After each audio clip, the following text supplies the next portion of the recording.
So yes, let's start off. Firstly, the first thing I'm going to do, I'm just going to dress the hook. I'm using brown 70 denier thread here, but for this fly you can use any color.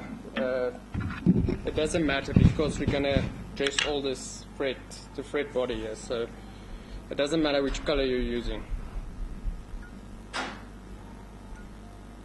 But the first material I'm going to tie in is this fluorescent red antron.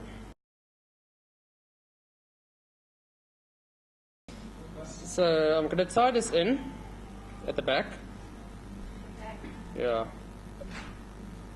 With a pinch wrap. Give it 2 pinch wraps so it stays on top of the hook. Then I'm going to just tie it in. Cover all this material to the front. Just like that. Okay, the next material I'm tying in is flashaboo, but it's in UV. So I just tie it in the front here, and I go back, all the way back to the bend of the hook. All the way back. Okay, the next material I'm tying in is a black CDC feather. I don't think it has to be a very good quality CDC feather. It can be very short because we're just going to wrap this forward to the eye of the hook. And then I do a pinch wrap to secure it in.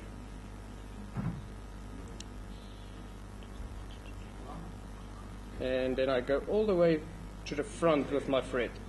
There. So you tie it in there and you wrap it. Alright, now we're going to take this flashaboo and we're going to wrap this around the hook shank in touching turns. We're going to start at the back and go all the way forward. So you get, let's say, 3 mils behind the eye. We're just going to catch it. 2 wraps should suffice. And snip it off. Just a good tip. Always leave a little gap just behind the eye. Let's say the size of the hook eye, or 2 millimeters. I always call that no man's land. No material should go past that point. Now the last material that's hanging here at the back is the CDC. We're going to wrap it like you will do with a woolly bugger. Going to wrap it to the front, but always leave some space between your wraps so that the flash can shine through between the wraps of the CDC. I always use a hackle plier because my fingers are a bit thick. Can't grip it very nicely. So I'm just wrapping this material to the front. It doesn't have to be very neat. I always say the clunkier the fly, better it is sometimes. But me as a fly tie, I always want the fly to be pretty and lovely. Then you wrap it to the front and you just cut off the tag.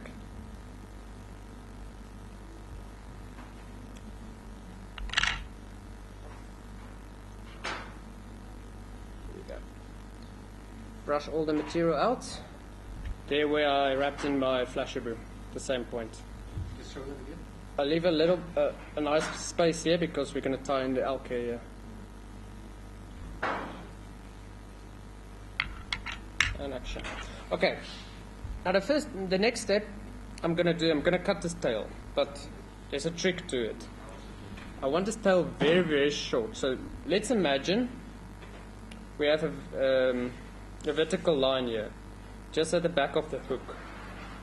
So how long I want this tag is very, very short. So what I do, I keep this scissor next to the hook and snip it off.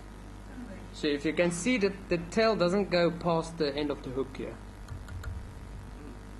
So it's very, it's just a hot spot. And the cool thing about this fly, if you're next to a river, and you don't like this hot spot, you can just take your nippers and snip it off. We're going to take some elk hair. You can also use deer hair, but the best to use for to get is clip springer, but I don't have. Okay, what I'm going to use is a hair stacker. Okay, the amount of hair I'm going to use, if you squash the bunch like this, it must be as thick as the gape of the hook. How about a matchstick? So what I'm going to do with this here, I'm going to put it in a hair stacker.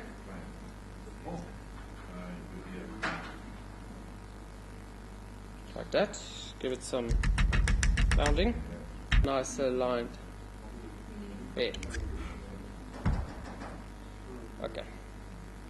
Now I want to measure this length of this wing of this fly. I don't want the hair to go over that point there. Let's say it mustn't be longer than the tail of this fly. So I'm just going to align it, switch my hands. If you put, the bunch should be as thick as the gape of the hook. Do a pinch wrap. Try to give some pressure, not too much pressure that you snap your thread. 2, 3, should be fine. It should flare like this, then it's all good. We release it. It's a bit long, but that will do. What you also can do, which is a good exercise, is just give some wraps behind this wing just to lift it up a bit. Like that. Just want to separate this hair and come back to the middle. A good exercise, because sometimes when you tie elk hairs, your hair spins around the hook. Which is not very nice, but a good trick is if you go between these hairs, just like that, just like 3 wraps in between the hairs, that would prevent it from slipping on the hook. It gives a bit more of a secured wrap. Then I just give a little bit of a dam of thread in front. Split these hairs, come back to the middle. Now I'm going to snip off all of these rogue hairs in front with a bit of an angle that gives it a small nice head. And then the final step is to do a whip finish. And I just whip finish between where I did my pinch wrap, in between. Not at the front, but in between. Give it a nice tug. Snip off the thread. And the final step that I like to do, it's not, most people don't do it. I bring down all of these CDC hairs and I just cut it off. The CDC Elk, the last step, I don't put any head cement or any glue on this fly. With all my dry flies, I don't put any glue on it because it tends to make the fly a bit heavy. No. If you do your whip finish very well, it won't come apart. And there we go.